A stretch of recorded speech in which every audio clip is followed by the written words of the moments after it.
São muitas as profissões necessárias para que possamos viajar de um ponto A para o ponto B. Podemos dizer que, se fosse um avião, o setor seria talvez um gigantesco A380, onde cabem muitas pessoas, mas onde é preciso manter um equilíbrio entre a qualidade, a sustentabilidade, a competitividade e a necessidade. Não é fácil, principalmente depois de anos tão difíceis. 2022 ainda não é o ano, infelizmente, e como todos sabemos, de recuperação que nós esperaríamos. Os conflitos armados continuam a pregar muitas partidas sem graça nenhuma e a fazer tropeçar a economia desta nossa aldeia global em que vivemos. De que forma então o setor se deve adaptar e ressuscitar das cinzas pandémicas? Quais os maiores trunfos e os maiores desafios? Para nos fazer um retrato geral do setor, eu passo então a palavra à Presidente do Conselho de Administração da Autoridade Nacional da Aviação Civil, Tânia Cardoso Simões. Bom dia, Tânia.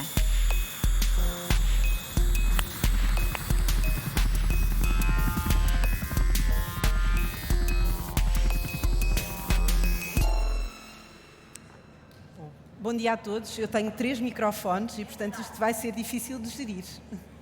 Normalmente as mulheres têm nem um microfone. Neste caso, olha, uma originalidade. É verdade. 3. É verdade. Muito obrigada, Catarina. Muito obrigada. Bom dia a todos. Excelentíssimo Sr. Secretário de Estado da Economia, Dr. João Neves, Excelentíssimo Sr. Presidente da Câmara de Ponte Açor, Engenheiro Hilário, Excelentíssimo Sr. Presidente da Direção da ACIPS, Associação Comercial de Ponte Açores, Dr. Domingos Pereira Marques, Excelentíssimo Sr. CEO da The Race, Comandante Nuno Larinho, caros representantes das várias entidades do setor, senhoras e senhores. Enfim, nesta pequena apresentação cabe de facto um Airbus, não é? Como foi dito. Estamos cá todos e temos que estar, como espero eu, irei transmitir de forma clara. É de facto com muito gosto que estou mais uma vez aqui em Ponte Açor, nesta que é, como já foi dito várias vezes, a maior cimeira da aviação da Península Ibérica e uma das maiores cimeiras da aviação da Europa. Portanto, não estamos só ao nível da Península Ibérica, estamos também já ao nível de um amplo espaço europeu. E que tanto tem contribuído, de facto, para posicionar Portugal na rota daqueles que estão, direta e indiretamente, interessados e envolvidos nestes setores. Felicito assim, de facto, o Sr. Presidente da Câmara, a ACIPS, a The Race e todos os que com tanto profissionalismo e com tanta qualidade contribuíram para a excelente organização e para o certo sucesso desta iniciativa. Conheço bem a ambição com que isto tem sido feito, há 6 anos já, temos acompanhado desde o início e a ANAC tem o compromisso de continuar porque os resultados estão à vista. Esta ambição é, além do mais, aquilo que se impõe, creio, nesta altura, após quase 2 anos em que poucas asas voaram pegando no tema desta conferência. Portugal acompanhou a tendência da Europa, tendo tido quebras em passageiros transportados na ordem dos 70% em 2020 e de 58% em 2021, por comparação ao ano de excelência, que é o ano 2019, que é aquele que vou referir em todos os casos. Em termos de movimentos, as quebras foram na ordem dos 56% e dos 42%, respectivamente também em 2020 e 2021. Foram quebras menores em termos de movimento, mas ainda assim temperadas por cargueiros que continuaram a voar pela necessidade de transporte inerente à própria pandemia e, portanto, em que o impacto foi substancialmente menor. De facto, a carga, tal como no resto do mundo, teve quebras mais suaves, de cerca de 30% e apenas de 7% em 2021, comparando com os mesmos números. Mas em todo o caso, todos assistimos a aviões parados nos aeroportos. Os céus portugueses ficaram quase silenciosos. De mais de 400 mil voos, passou-se para cerca de 200 mil movimentos. São cerca de menos 500 voos por dia. E em vez de ter uma dinâmica no ar, manteve-se de facto a imobilidade no chão, sem que o regulador, e agora entra assim a ANAC, permitisse que se perdesse, ou que se pudesse perder, de facto, a proficiência, aguardando com os motores sempre preparados para um arranque que se desejava e que veio a acontecer em 2022. Em 2022, a vontade de voar surgiu em força, provocando o que já foi chamado aquilo de uma tempestade perfeita. Falta de recursos humanos, muitos perdidos durante a pandemia, inércia na adaptação do sistema e aumento dos custos do combustível e, subsequentemente, da inflação, explotados pela guerra da Ucrânia. Quem voa por toda a Europa sabe que em Portugal a tempestade foi um pouco como o nosso clima. Apesar de tudo, foi menos agreste. Ainda porque próximos os impactos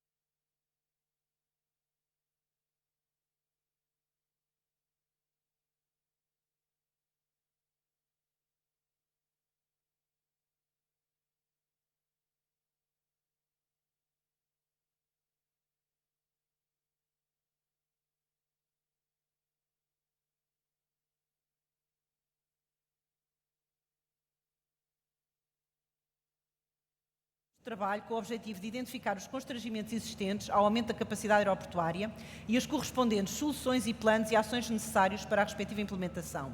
Teve equipas no terreno a acompanhar os passageiros com um enfoque muito especial, como referi, quer nos cancelamentos, mas também nos aspectos relacionados com a interligação de bagagens, em que Portugal sofreu claramente um efeito dominó vindo do centro da Europa pelas causas que já apontei. Deixo aqui com boa nota que, efetivamente, todos estes aspectos negativos foram diminuindo ao longo do verão. Portanto, já que falamos de esperança e de um mundo de oportunidades, é importante termos também, de facto, esta nota de que há pessoas a lutar para evitar os problemas e, efetivamente, eles vão se amenizando quando há trabalho conjunto nesse sentido. Recordando que na origem do aumento da pressão do sistema está uma situação positiva, ou seja, a vontade de voar, há que sublinhar que a montanha-russa, que foi o difícil verão passado, em nada beliscou a segurança da aviação. Esta é a segunda nota que gostava de deixar e é também uma nota de sucesso, que por vezes não é referida. Importa, contudo, desde já preparar 2023, encontrando soluções para aquilo que são os constrangimentos que perduram e aos quais é possível responder, tendo bem presentes as limitações, apesar de tudo, no que respeita à capacidade aeroportuária, embora se veja o crescimento de alguns aeródromos, com muita felicidade, e à limitação do espaço aéreo. Efetivamente, trata-se de problemas que apenas a longo prazo se resolverão. Em paralelo, outros desafios se colocam. A atratividade do setor ao nível da contratação de recursos humanos é talvez aquela que está no topo da lista neste momento, mas também a cibersegurança, a descarbonização, a digitalização, a incorporação da inteligência artificial e a inclusão massiva dos drones no sistema da aviação, com o exemplo do U-Space a vigorar já desde o início do próximo ano. Destes desafios, eu destaco o desafio da diminuição da pegada carbónica no setor, que vai ser objeto de painéis ao longo deste Air Summit, a caminho das metas climáticas de 2030 e da neutralidade carbónica de 2050. Estas, traduzidas na meta aspiracional de longo prazo, a chamada LTAG, foram assumidas este ano pela comunidade internacional da aviação, ou seja, pelos 193 membros da Organização da Aviação Civil Internacional, no âmbito da 41ª Assembleia da ICAO, que terminou agora no dia 7 de outubro, em Montreal. Neste âmbito, em que a Europa está na linha da frente, muitas questões se colocam no que respeita à regulação adequada e à realidade da tecnologia existente, nomeadamente no que respeita à aviação elétrica, à utilização de hidrogénio, à disponibilidade de combustíveis alternativos, os denominados SAF, e aos mecanismos adequados a assegurar que o nível de concorrência não é distorcido, nem, tampouco, o nível de competitividade dos países mais periféricos é prejudicado. Em paralelo, serão necessários massivos investimentos em tecnologia e uma regulação que, assegurando a necessária previsibilidade, seja promotora de eficiência, de concorrência e, consequentemente, de desenvolvimento. A ANAC acompanha ativamente todos, dentro das suas competências e com enfoque na salvaguarda dos operadores portugueses e da sua realidade, que, apesar de tudo, é periférica no mundo global. Para tal, e com base no Estatuto da Autoridade Reguladora Independente, e sublinho a importância do Estatuto da Autoridade Reguladora Independente, tem vindo a reforçar os seus recursos humanos e a respectiva capacitação, a simplificar procedimentos, a melhorar tempos de resposta e a contribuir com propostas legislativas atenta, em todos os casos, às solicitações de todos os que pertencem ao setor, à medida das suas possibilidades. E quando eu refiro todos, quero mesmo dizer todos. Porque apesar de o discurso ser, na maior parte das vezes, focado na aviação comercial, tal como, aliás, o meu próprio discurso, sem alunos, sem organizações de formação, organizações de manutenção, organizações de gestão de aeronavegabilidade e de produção, sem prestadores de serviços de informação aeronáutica e de navegação aérea, sem gestão de slots, sem entidades responsáveis pelas infraestruturas, e aqui nas infraestruturas falamos não só de aeroportos, de aeródromos, heliportos e também as próprias pistas de ultraleves. Sem operadores de assistência em escala, examinadores médicos aeronáuticos, agentes reconhecidos e outros estatutos relevantes ao nível da security e sem, sobretudo, o pessoal aeronáutico, este setor não existia e não voava. A cadeia sistemática do setor, de facto, sem estes players não é assegurada, com impacto em todo o sistema da aviação. A ANAC tem uma visão integrada de todos e trabalha para todos, ainda que por vezes isso não seja tão notado e, portanto, gostava de deixar aqui também essa mensagem. Para assegurar a melhor representação dos interesses de todos, a ANAC tem vindo também a reforçar a sua participação nos fóruns internacionais, sendo a sua dinâmica e rigor técnico ao serviço da comunidade aeronáutica nacional subejamente reconhecidos. Foi este o mote aqui lançado na quinta edição do PAS e que se mantém absolutamente atual, após esta crise que passámos e este verão que foi, de facto, uma montanha-russa. Mais do que um build back, ou mesmo um build back better, o caminho não pode ser outro senão o move forward better. Temos que caminhar para a frente e em conjunto.